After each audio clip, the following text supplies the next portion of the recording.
Eu vou falar que hoje o meu bate-papo ele vai ser ainda mais de aprendizado. As coisas foram sendo esclarecedoras ao longo dos tempos, que muita coisa que todos nós brasileiros achávamos que era o correto, ou porque foi culturalmente nos enfiado goela abaixo, um certo que achávamos que eram certos e não era certo, completamente errado. A pessoa que eu vou entrevistar hoje eu já conheço há muito tempo e tem duas referências.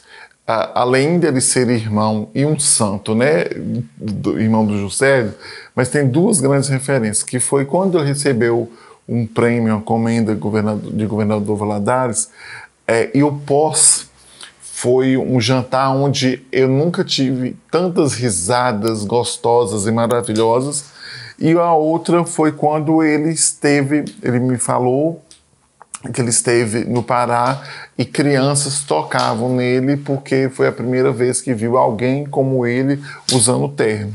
Comigo hoje está o Juvenal Araújo, irmão do Juscelio Araújo, meu querido, né, que me perturba. Eu vou querer saber depois se perturba ele. O Juvenal hoje ele é assessor especial da Secretaria de Justiça e Cidadania do Distrito Federal. Ju, obrigado por você estar aqui com a gente hoje. E uma pincelada, Juvenal, como que você saiu de Valadares e hoje está representando todo mundo e muito bem lá para Brasília? Você já teve um caminho onde sempre está brilhando e representando muito bem a sua raça, né? Que dos nossos irmãos queridos, que eu carinhosamente chamo de meus chocolatinhos, meus cafezinhos, que são coisas maravilhosas. Ô Lu, primeiro eu que agradeço, né, o convite. É a segunda vez, né, que eu estou contigo, e você é um amigo que eu tenho, e o carinho que você tem, não só com o Juscelio, que é meu irmão, com a minha mãe Geralda também. Sim. E né, eu nasci aqui em Valadares, no bairro Santa Terezinha, né, fui criado ali na rua Curitiba. Adoro aquela rua. Nossa, minha avó era uma das mais velhas ali, antigas do bairro, enfim, fui criado ali. Trabalhei em alguns hospitais aqui em Valadares. Com 14 anos eu comecei a trabalhar no Hospital Nossa das Graças, né? Sim. Que minha mãe trabalhava lá. Trabalhei no Hospital Regional, trabalhei no Hospital Samaritano, no Hospital São Vicente também. Enfim, o tempo passou. Entrei pro primeiro vida minha política foi no âmbito sindical, né? Trabalhava com as questões ligadas ao mundo do trabalho. E desde muito cedo aqui, ainda em Valadares, eu tinha uma ligação com a Federação dos Trabalhadores da Saúde lá em Belo Horizonte. E ali eu já fazia algumas palestras sobre o mundo do trabalho. Eu gostava de falar sobre o mundo do trabalho, eu gostava de falar sobre a questão, o motivo das revoluções trabalhistas. Então eu comecei a qualificar e capacitar trabalhadores sobre o mundo do trabalho. Esse trabalho se refletiu um pouco lá em Belo Horizonte. E em Belo Horizonte, então, o presidente da Federação dos Trabalhadores da Saúde de Minas Gerais me convidou para que eu pudesse fazer parte da diretoria da federação. E pudesse fazer esse trabalho que eu fazia aqui na região, pudesse fazer no estado. Para mim foi um desafio. Eu era concursado aqui do Hospital Municipal, né? E largar o concurso para ir para lá. Então me lembro que foi um grande desafio. Mas eu lembro uma conversa que eu tive com a minha mãe, né? Tudo, até hoje, tudo eu pergunto à minha mãe. Ai, gente, eu acho isso tão bonito. Você sabe por quê? Uma pausa. Recentemente eu falei que eu abri mão de algumas coisas para estar mais ainda com minha mãe. Sim. E eu fiquei chocado porque as pessoas falaram assim, como se a mãe fosse descartável. E eu também sou assim, eu gosto de pedir muita opinião à mãe. Isso aí, mas são as sábias, né? Sim. Tem muita gente que fala que, muita gente não, eu acho certo mesmo. Se a mãe te fala para não fazer, não faça. Exatamente. Não faça. Tem um amigo meu que hoje ele é palestrante também como eu, fala muito sobre autoestima e tal. E ele fala que, quando perguntam para ele assim, qual o conselho que você me dá para a vida e tudo, qual o conselho que é um cara bem financeiramente, hoje ele faz palestra de autoajuda. Ele fala, sua mãe é viva? Pergunta ela primeiro. Exatamente. Pergunte a ela que o que ela te falar vai ser muito melhor do que o meu ensinamento, que eu estudei anos para dar uma opinião para você. Escuta sua mãe. Então eu guardo muito isso sobre isso. Então minha mãe falou, mãe, eu estava angustiado e tal, como é que eu vou largar meu concurso, essa questão de estabilidade, né? Aí a mãe falou assim, mas é o seu coração? O que você tá com vontade e tal? Eu falei, eu tô com vontade, mas eu tenho medo. Eu falei, Deus está contigo. Se é a sua vontade, se não der certo aqui, vai estar a casa da sua mãe. Se não der certo, eu sei vou estar aqui. E aí, Lu, eu criei coragem e fui para lá. E aí comecei a fazer esse trabalho ligado a rodar o estado de Minas, falando sobre o mundo do trabalho. Depois eu vou voltar nesse assunto. Beleza, então, aí entrei para o mundo da política partidária, né? Sim. Houve um convite do PSDB, né, para que eu criasse um núcleo sindical dentro do PSDB, que foi chamado PSDB Sindical. Hoje ele existe no Brasil inteiro. Então eu, junto a ex-presidente da federação e outros amigos, e nos juntamos com outros sindicalistas de São Paulo e criamos o núcleo sindical do PSDB, rodando o país todo, falando sobre a social-democracia, como que é partido da social-democracia, né, brasileira, o PSDB. E aí, então, quando no PSDB, a gente então criou, falando sobre como criou a questão do sindicalismo, que tem a ver com a social-democracia, enfim. A gente capacitava e criava esse núcleo nos estados. Nessas palestras que eu falava do mundo do trabalho, aí eu volto desse assunto que eu te citei, desde pequeno eu vi o quê? Minha mãe, negra, mulher negra, e aí a mãe chegou a fazer até auxiliar de enfermagem e tudo. Só que eu via que as mulheres que eram chefes dela, né, que eram as mulheres de cargo superior, enfermeiras, eram mulheres não negras. E ali eu estudei para falar sobre a situação da mulher no mercado de trabalho, e falava sobre essa questão racial. Tipo assim, se a minha palestra tinha 1 hora, 10 minutos eu reservava para falar sobre isso. Das desigualdades da mulher no mundo do trabalho. Aí um dia, eu estava em Pernambuco, e ali estava iam ser várias palestras, eu ia falar sobre a questão sindical, e aí o Fernando Henrique Cardoso ia fazer uma palestra depois da minha, bem depois da minha.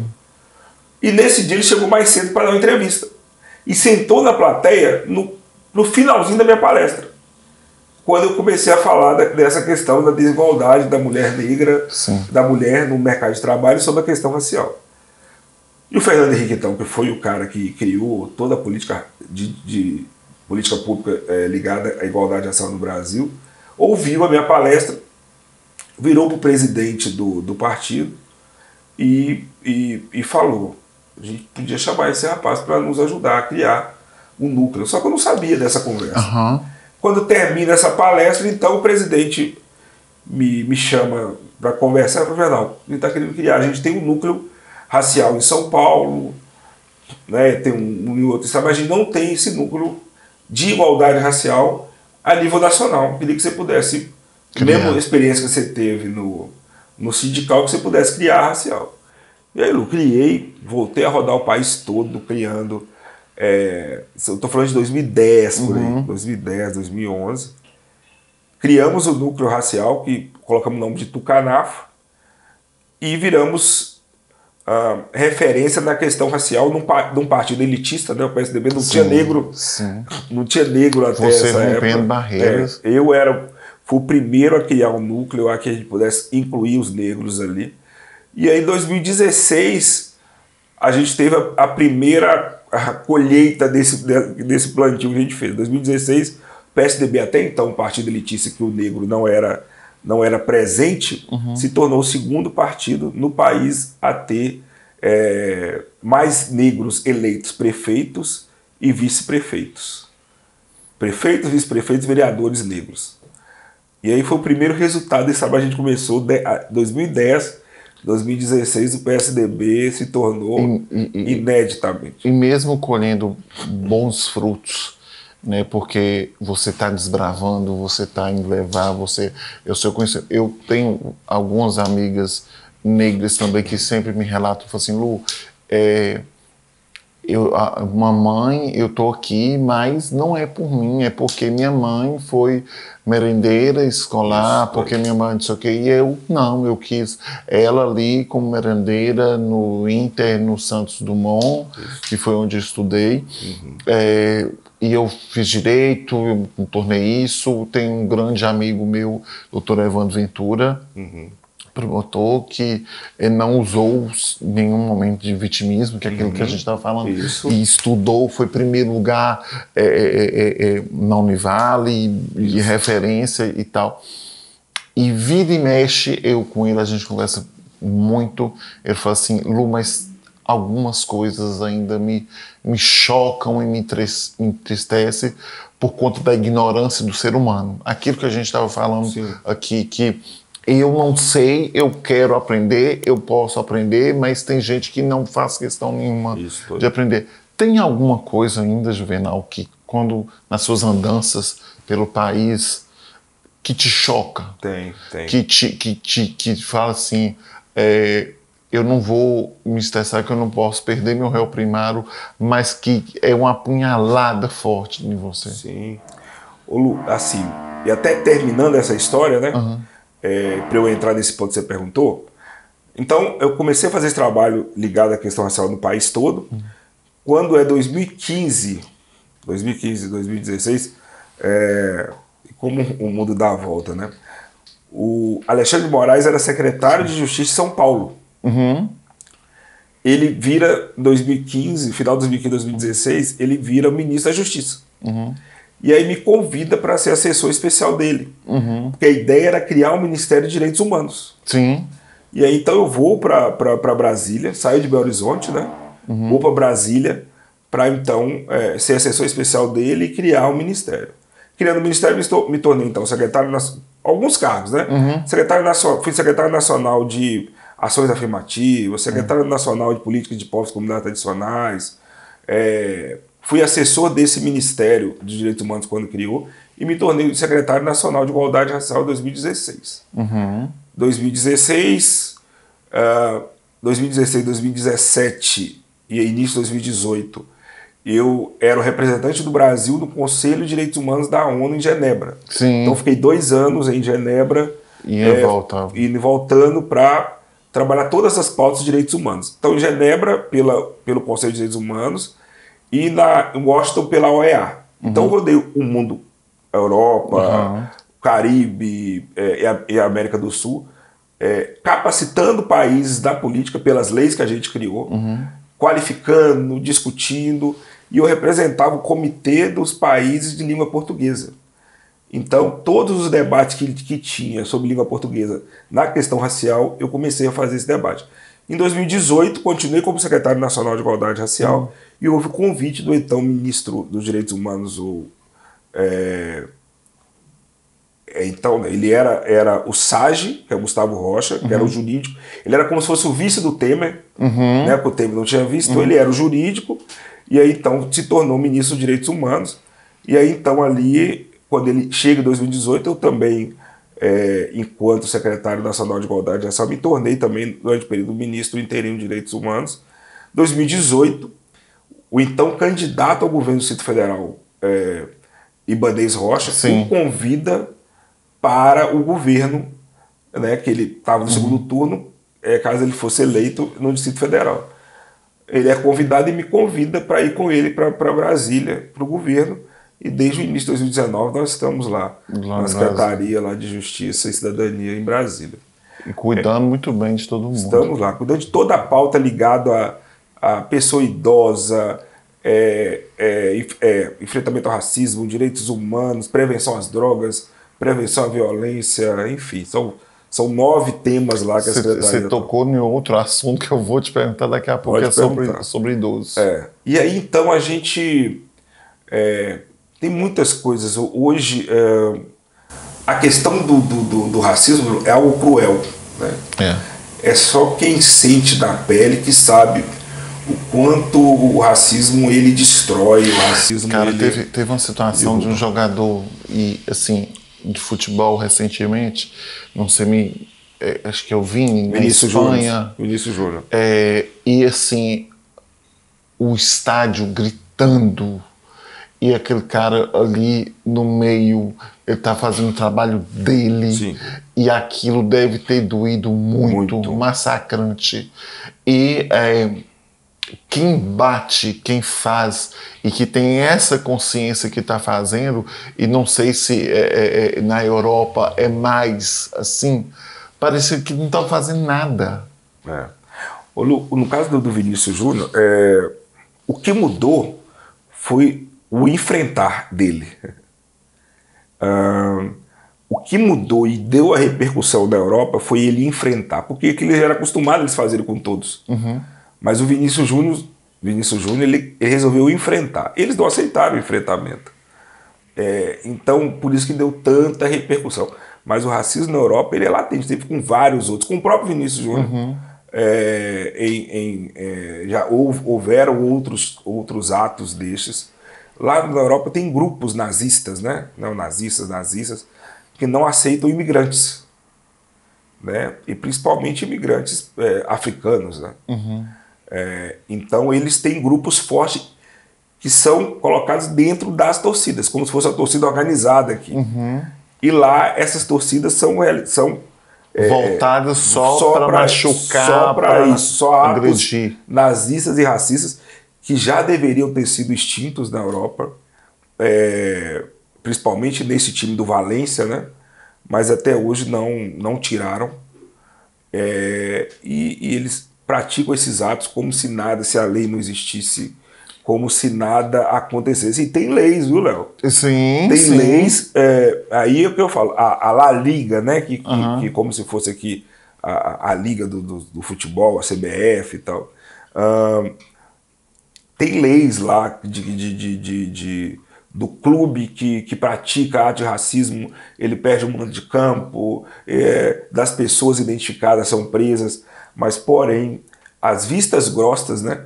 As vistas grossas para a questão do racismo, tanto da La Liga quanto da Espanha, fazem com que esses atos continuem acontecendo corriqueiramente, sem nenhuma punição. Juvenal, eu não sei se eu vou fazer a pergunta correta, mas quando o racismo ele é para criança, ele dói muito mais do que com um adulto. Né? Quando a criança, por exemplo, está na escola, né? No primário, por exemplo, porque criança, quando ela quer ser cruel, né? E aquela criança que ela é racista, que ela vem de um lar que está impregnado do racismo, como é que se lida com isso?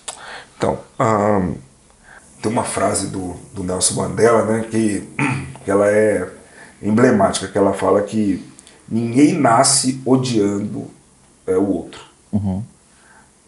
Da mesma forma que a pessoa aprende a odiar, ela pode aprender a amar.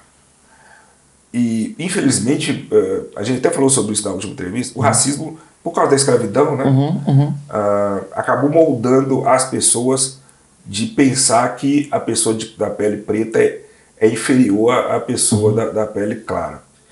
E acaba que os pais refletem isso para os filhos, né? E aí você aprende, nós negros aprendemos desde cedo na escola, que o nosso cabelo crespo é cabelo ruim.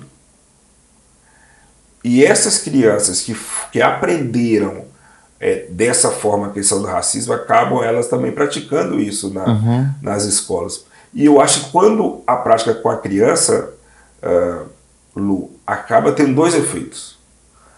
Primeiro, para a criança, que aquilo fica na mente dela desde a vida toda, de infância, adolescência e adulta, a baixa autoestima, de achar que ela é inferior. Quantas crianças negras pedem o pai para passar bastante sabonete ou passar bucha para a pele clarear, porque ela não aceita ser negra, sabendo que desde a escola ela vê que ela é diferente e que os meninos ficam ali rindo deles, né? Quanto nos pais. O pai, todo pai, quando mexe com o filho, a gente já fica... A gente espinha. Imagina o pai e uma mãe negra sabendo que a filha, o filho negro, já sente isso desde cedo, né? Por isso que eu falo, o racismo ele é muito cruel, Lu, a ponto de você... de moldar realmente a dignidade da pessoa. Ou ela, desde cedo, será aquela pessoa que não vai se aceitar,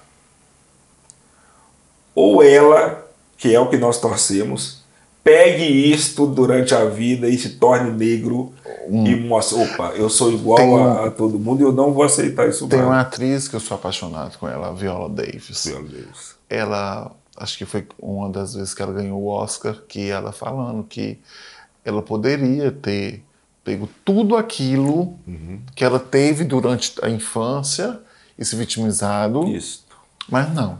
Ela se tornou uma referência. Eu fico toda arrepiada toda vez que eu falo dela, que não tem um filme dela que eu não fique apaixonado.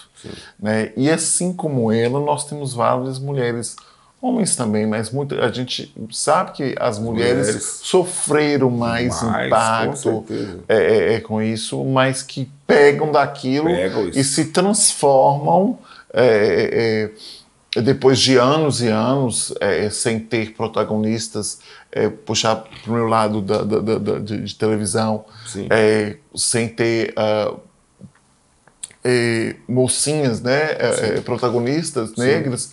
Tivemos Thaís Araújo, agora tem uma outra na novela das Terra e Paixão, que eu esqueci o nome dela aqui agora, mas tem várias. Agora Não Vai na Fé, que tem a Sharon Menezes, tem o outro advogado lá, que é fantástico. E aí eles pegam, a Thaís Araújo tem uma fala dela, que ela fala que ela nasceu, o pai dela era de situação muito boa, ela estudava em escola na Barra de Tijuca, mas ainda assim ela sofria preconceito, mas ela falou assim, não, eu tive que impor limite, porque se o outro chegar para fazer e eu deixasse, eu ia permitir. O racismo, Lu, é pela cor da pele, né? Independente se da classe social desse negro, o racismo vai existir. E é uma coisa que eu falo assim, meu Deus do céu, o ser humano, ele é muito pequeno. Quando ele quer ser pequeno, ele poderia ser muito maior. E fala assim, isso é muito pequeno para as pessoas desrespeitarem o outro. Porque eu penso assim, é muito mais assim, somos todos iguais, vamos juntos por um mundo melhor. Ô Lu, é o que eu falo muito assim, eu trabalho a questão do racismo como política pública. Né? Não existe outra forma de eliminar o racismo sem ser através de políticas públicas. Então, enquanto se há o debate, ele é muito importante sobre falar de racismo. Por mais que ele seja constrangedor, né? Sempre quando eu vou dar minha palestra sobre racismo, eu sempre falo, se prepare, porque eu vou te constranger. Porque falar sobre racismo constrange. Mas eu falo, e o nosso trabalho é falar em um viés de eliminar o racismo. Eu não quero ter o discurso para manter o racismo. Eu quero eliminar o racismo. Vamos acabar com isso. Então é através de políticas públicas. Então, a importância de se debater política pública é enorme. Por exemplo, eu preciso eliminar o racismo através de políticas públicas na saúde, porque é onde atende a maioria da população negra. Então nós negros temos doenças que são afeitas à minha etnia. Então tem uma doença que chama doença falciforme, que é a má formação dos glóbulos vermelhos, que faz com que esse glóbulo fique num formato de uma foice. Por isso falciforme. Por ela ter essa má formação, ela se quebra mais fácil, causando anemia. Chamamos de anemia falciforme. E isso está ligado a nós por causa da nossa descendência africana. Então a doença falciforme é latente nos negros. Só que a falta de qualificação dos médicos, a atualização, ela é subnoticada no Brasil. Então muitos negros e negras falecem, morrem por causa de doença falciforme, subnoticado por outra doença que os médicos ali acreditam ser. Nós negros somos mais afeitos a ter diabetes mellitus, glaucoma, hipertensão arterial, por causa da minha etnia. E existe uma política nacional de saúde integral da população negra, existe no estado e tem que existir no município. Só que a informação não chega nem à população negra. Você tem ideia, Lu? Passado, Lu, você tem ideia? A doença falciforme ela é detectada no teste do pezinho. Nem a mulher negra sabe disso. Nem a Gente. maioria das mulheres negras sabe disso. A doença falciforme, um dos tratamentos é o transplante de medula óssea. Você já viu alguma propaganda na TV para doação de medula óssea para doença falciforme? Nunca. E a doença é que atinge a maioria da população brasileira. E assim, os avanços ligados à questão racial no Brasil são lentos. Vou dar outro exemplo para você. Qual a forma da gente trabalhar a política pública? Com o diagnóstico, Lu. Até 2017, quando eu estava no governo federal, o Sistema Único de Saúde, o SUS, toda vez que você vai ser atendido, você preenche uma ficha, né? Com seus dados ali. Até 2017 não era obrigatório o quesito raça-cor, eu me declarando negro, né? Preto ou pardo, no Sistema Único de Saúde. Até 2017 eu não tinha diagnóstico de se a saúde estava sendo atendida, estava sendo realizada e atendendo a população negra. Gente do céu. 2017, então, eu tornei obrigatório o quesito raça-cor no Sistema Único de Saúde. Só em 2017 para cá que hoje você tem diagnóstico se a saúde está atendendo a população negra ou não. Gente, Juvenal, seu trabalho é muito maior do que eu imaginava. Sim. E aí, da mesma coisa eu fiz no SUAS, Sistema Único de Assistência Social. Existia um item, Léo, no SUS e no SUAS, assim, ignorado. Então você era né? Você veio me entrevistar. Coloca aqui sua cor. Aí eu falei, não, coloca ignorado aí. Colocaram ignorado. E o que é incrível é que muitas pessoas deveriam aceitar isso. Isso. Sabe? Todos aceitavam, Léo. Todos aceitavam. Primeiro, não havia conscientização do que é preto e pardo. Gente do céu. Então, olha só como... Estou falando de 2017, Léo, que eu criei para cá. Então você vê como que as políticas ligadas à questão racial andam muito devagar. Vou citar um outro exemplo, Lu. A educação. A história contada do Brasil não é a história de nós negros. Primeiro que ela fala com que nós nascemos da escravidão. Só conta a história, você pode ver, nos livros e tudo, só conta a história de nós negros, Lu, da escravidão para cá. Como se nós nascêssemos da escravidão. Que foram pessoas da África escravizadas, foram tragas obrigadas e foram escravizadas aqui no Brasil. Então, na educação existe uma lei, 11.645, que obriga as escolas a lecionarem sobre a história da África e a cultura afro-brasileira. Só que essa lei não é cumprida. Por quê? A maioria, são dois motivos. Primeiro, falta qualificação dos professores. E a segunda, porque alguns professores, por professarem uma outra fé, se negam a contar a história da África porque falam que falar da África é falar de demônio. Por causa da demonização das religiões de matriz africana. Então essa demonização faz com que essa lei não é cumprida no Brasil. E qual é o maior prejuízo dessa lei hoje, Lu? Toda menina, independente da cor da pele, negra ou não negra, ela quer ser princesa. Sim. Só que a menina negra não pode ter esse sonho aqui no Brasil. Porque a maioria dos livros didáticos e dos filmes, a princesa é loura dos olhos claros.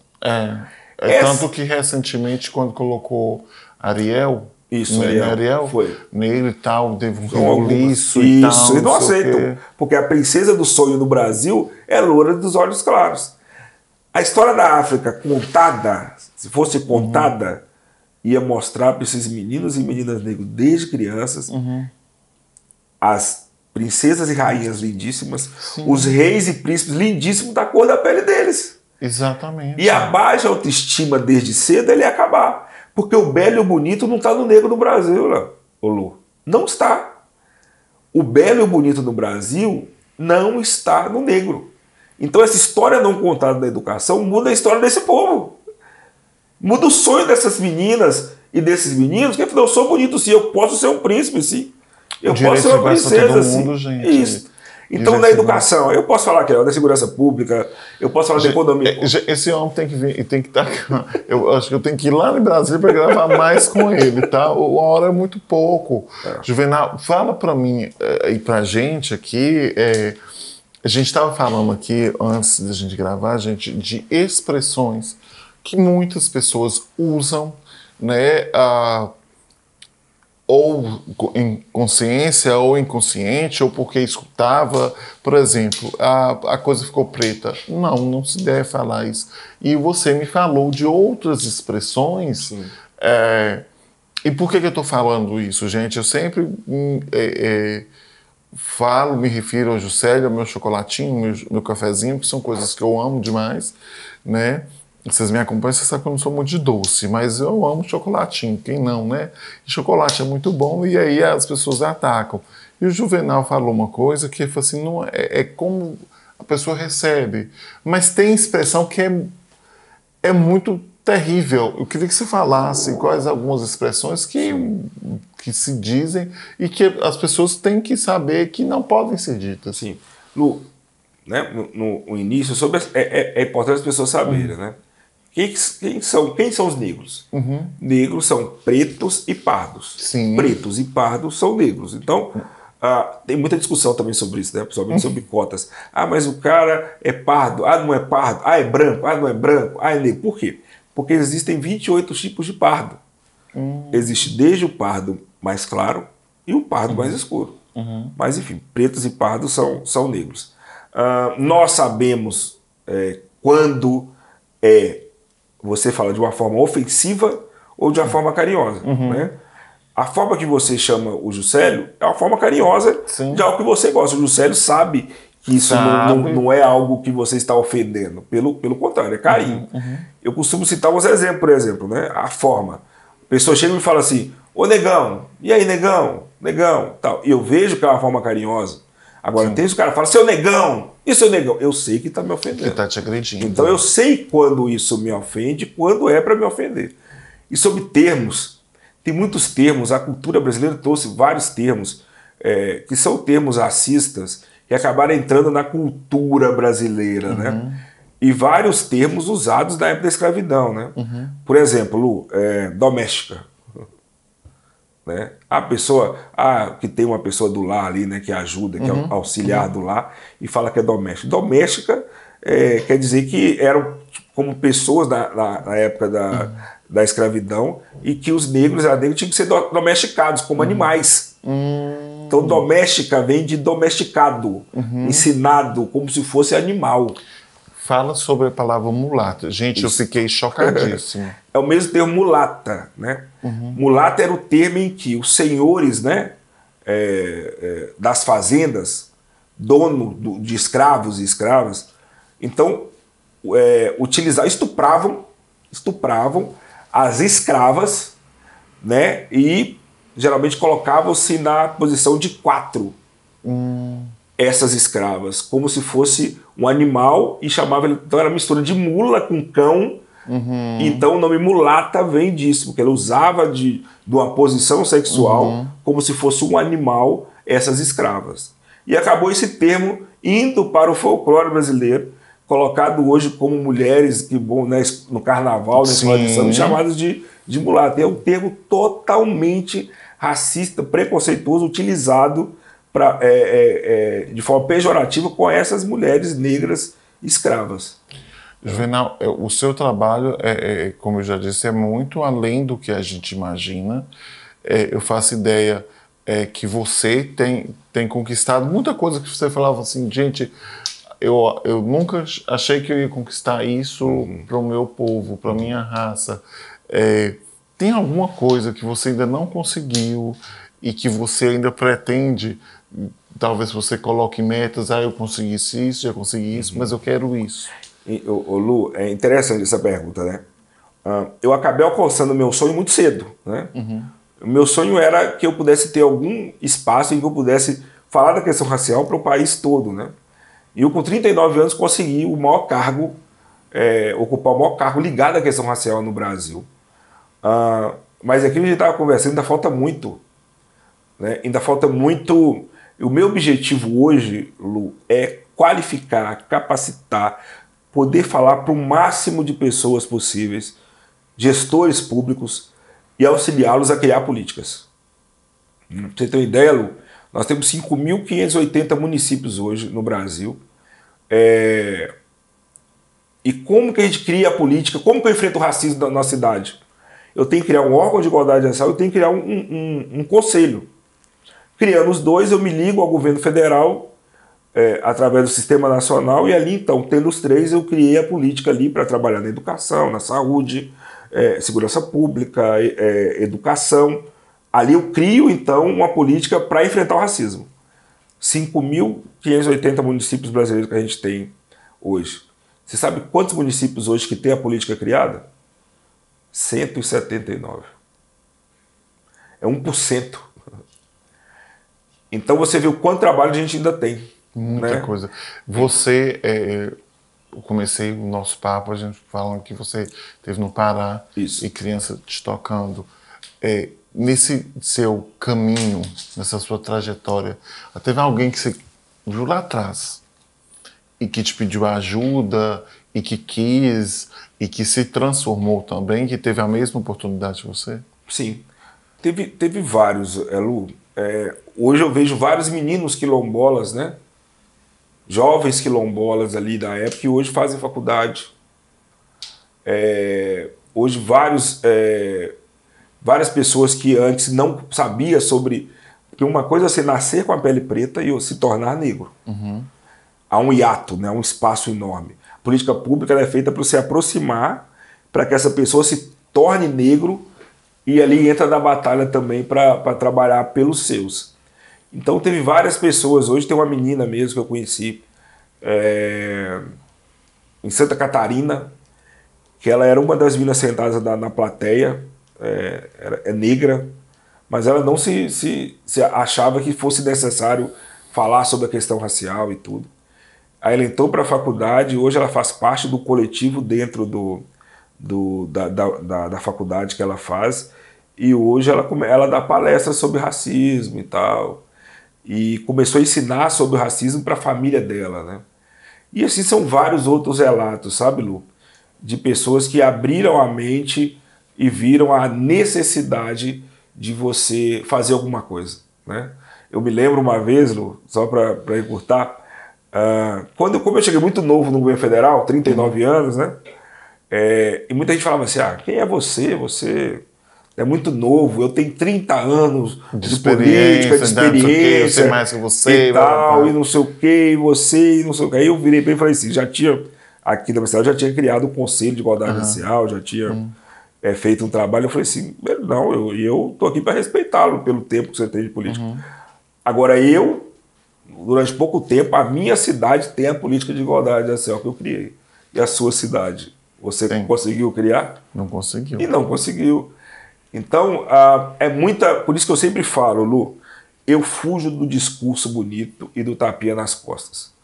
Eu falo sobre política pública. Nas costas. Eu quero eliminar o racismo, Lu. Eu não quero que o racismo continue para eu continuar o meu discurso.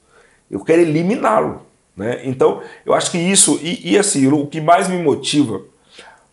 esse caso que você falou da criança no Pará, a criança quilombola, o que mais me motiva é saber que essas crianças, talvez não todas, porque não tem né, às vezes, condições financeiras para isso, mas eu tenho certeza que algumas dessas estão estudando, estão ainda com esse sonho de ser igual aquele homem negro de terno, importante porque ela via várias pessoas em volta de mim, mas eu sei que o sonho delas é, quando crescer, ser igual a mim ou algum outro negro que esteja importante, porque não é o normal e não é o natural para elas. Então o que mais me motiva é isso, de continuar fazendo o meu trabalho, qualificando. Hoje eu trabalho com consultoria, né, para prefeituras, além do meu trabalho, consultorias para grupos ligados à questão racial, como aqui, né, em Valadares eu vim aqui, estou de férias, mas veio entregar fazer a solenidade. o kit, né? E dentre eles um carro para o pessoal. Foi lindo, né? E eu acho que fica muito bacana quando você vê